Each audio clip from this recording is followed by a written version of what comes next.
Hello friends, आप सभी को मैथ विद केडी क्लासेस में स्वागत है। चलिए हम स्टार्ट करते हैं अपना chapter pair of linear equation in two variables. जैसे कि हमने इससे पहले वाले इंट्रोडक्शन में pair of linear equation in two variables के बारे में बहुत कुछ समझ चुके थे और एक चार्ट हमने बनाया, एक टेबल बनाया। उस टेबल की मदद से जो छूटा हुआ उसको कंप्लीट करेंगे और फिर उसके बाद कुछ क्वेश्चंस करेंगे।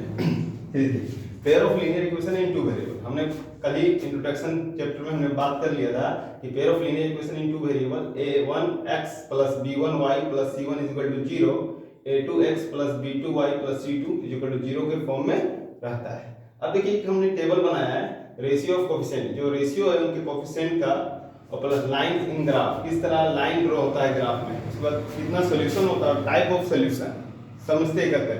पहले अगर coefficients a1 upon a2 not is equal to b1 upon b2 आया तो समझिए लाइन वो ग्राफ में कैसा बनेगा, इंटरसेक्टिंग लाइन बनेगा। देखिए हमने एक छोटा सा यहाँ पर ग्राफ भी ड्रॉ किया है, यहाँ पर intersecting X axis Y axis line जो है लाइन 1 लाइन 2 एक दूसरे को इंटरसेक्ट कर रहा है, इंटरसेक्टिंग।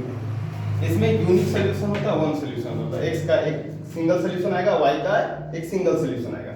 फिर टाइप्स ऑफ सॉल्यूशन, इसको हम लोग बोलते हैं कंसिस्टेंट। कैसा सॉल्यूशन होगा, कंसिस्टेंट सॉल्यूशन होगा। तो देखिए कंसिस्टेंट कब आता है, जब किसी ग्राफ का, जब किसी इक्वेशन का सॉल्यूशन निकलता है तब उसको हम लोग बोलते हैं कंसिस्टेंट।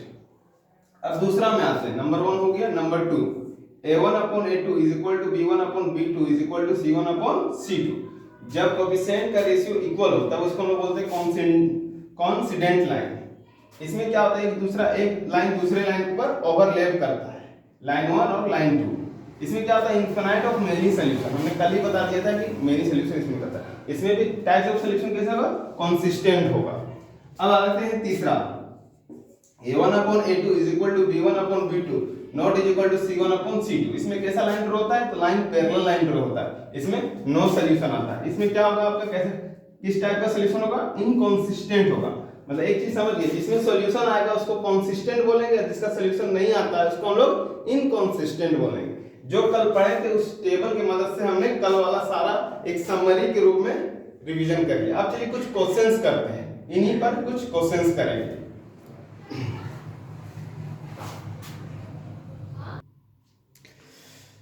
हाँ चलिए देखिए, एक क्वेश्चन हमने लिख चुके हैं, इसको हम लोग पढ़ते हैं और इसमें क्या निकालने बोल रहा है उसके बारे में समझते हैं। फॉर व्हाट वैल्यू ऑफ के का वैल्यू हमको निकालना है। पेयर ऑफ इक्वेशन हमको दिया हुआ है 4x - 3y = 9 and 2x + ky = 11 has no solution. जैसे ही आपको k का वैल्यू निकालना है उसके साथ आपको क्या गिवन है, नो सॉल्यूशन। तो आपको जो गिवन इक्वेशंस दिया हुआ पहले इसको नोट डाउन कर लेंगे। गिवन दैट हमको क्या क्या दिया हुआ है, 4x - 3y = 9 और 2x + ky = 11। आपको बोला है नो सॉल्यूशन। तो नो सॉल्यूशन जब भी दिया तो आपको माइंड में पहले तो इनको स्टैंडर्ड फॉर्म में ले जाइए। स्टैंडर्ड फॉर्म 4x - 3y + 9 इधर आएगा तो -9 = 0। उसी तरह इसको भी स्टैंडर्ड फॉर्म में ले जाएंगे। 2x + ky = 11 है तो 11 इधर आएगा तो -11 = 0। ये आपका स्टैंडर्ड फॉर्म आ गया। अब बोला है नो सॉल्यूशन। नो सॉल्यूशन कब होता है, जब लाइन मेरा पैरेलल होता है, मतलब कोएफिशिएंट किस फॉर्म में होगा, a1 upon a2 is equal to b1 upon b2 not is equal to c1 upon c2 के फॉर्म में होगा। तो जान गए कि हमको इसी से हमको k का वैल्यू निकालना है। तो देखिए हमको तो c1 upon c2 से मतलब नहीं, हमको बस a1 upon a2 is equal to b1 upon b2 से मतलब है। तो जरा देखिए a1 क्या होगा, a1 आपका 4 होगा अपॉन a2 क्या होगा आपका 2 होगा is equal to आपका b1 क्या होगा -3 होगा और k क्या होगा आपका, y का वैल्यू क्या होगा, k होगा। अब इनको हम सोल्व करेंगे, तो सोल्व करते हैं क्रॉस मल्टीप्लिकेशन। 4k = -3 × 2, तो k हो जाएगा -3 × 2 अपॉन 4। 2 का टेबल से इसको 4 1 2 अब नहीं कटेगा। k क्या आ गया आपका वैल्यू 3/2। k का वैल्यू आपका आ गया -3/2। ये रहा आपका, ये जो क्वेश्चन है ये प्रीवियस ईयर्स में पूछा हुआ क्वेश्चन है। इस तरह आपको क्वेश्चन के का वैल्यू फाइंड करने बोलेगा पेयर ऑफ लीनियर इक्वेशन में, बोल देगा नो सॉल्यूशन या बोलेगा इनफिनाइट ऑफ मेनी सॉल्यूशन या यूनिक सॉल्यूशन भी बोल के आपको के का वैल्यू फाइंड करने बोलेगा। आई थिंक आपको ये क्वेश्चन समझ में आ गया होगा। चलिए नेक्स्ट क्वेश्चन की ओर बढ़ते हैं।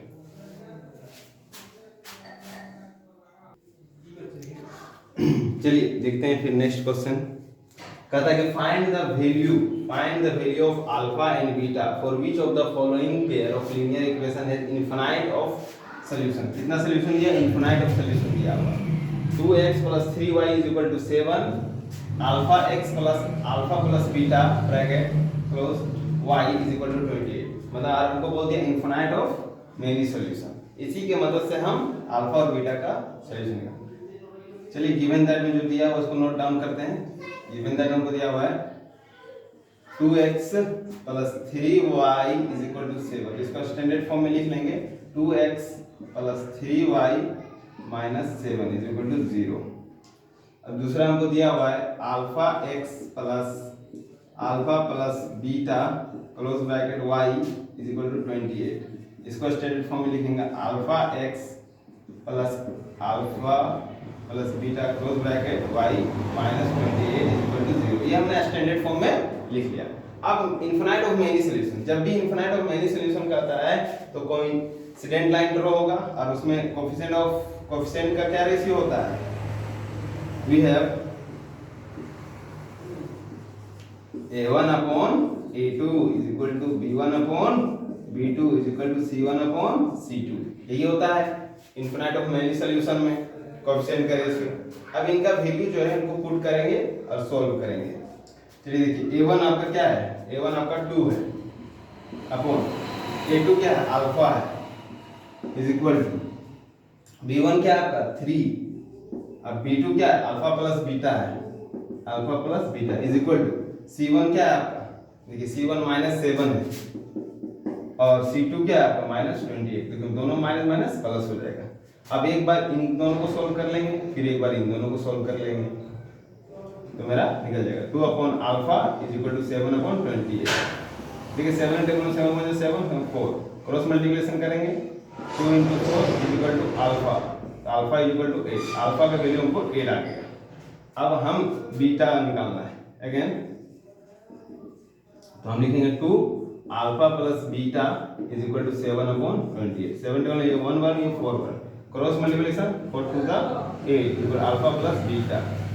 अब जरा गौर करिए अल्फा का वैल्यू हमने 8 निकाल के ही रखा है, अल्फा बराबर 8 प्लस बीटा तो क्या हो जाएगा 8 - 8 = बीटा।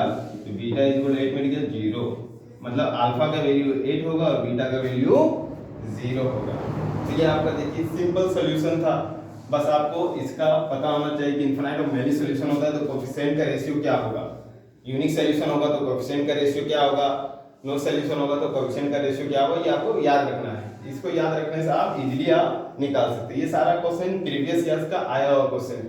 चलिए इसी तरह नेक्स्ट क्वेश्चन में बढ़ते हैं।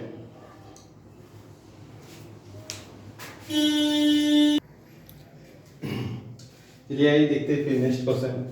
Find the value of k का वैल्यू निकालना है इसमें। So that the pair of equation x + 2y = 5 and 3x + ky + 15 = 0 has unique solution.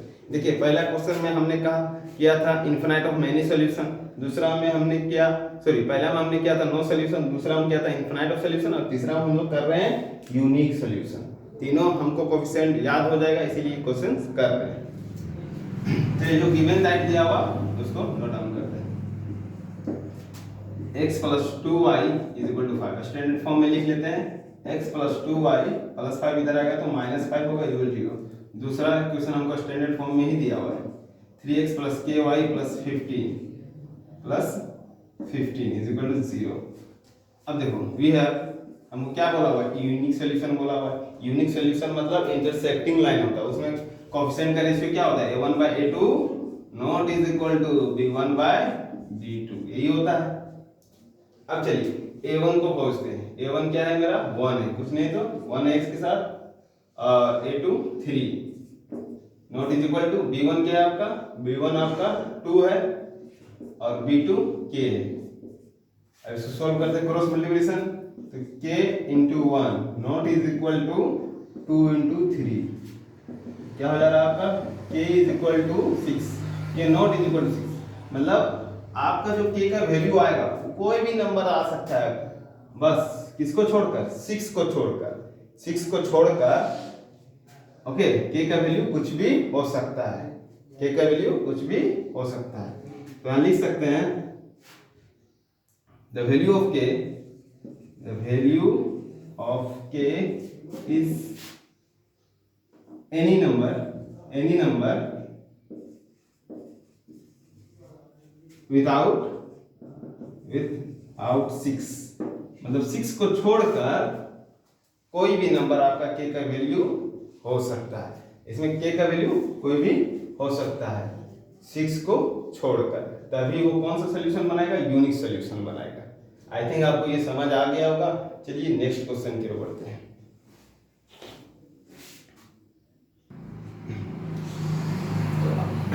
आज के लिए हम बस इतना ही रहने देंगे।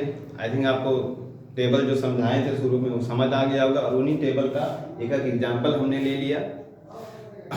और भी अगले वीडियो में हमने प्रीवियस ईयर्स के जितने आए हुए क्वेश्चंस के बारे में बात करेंगे।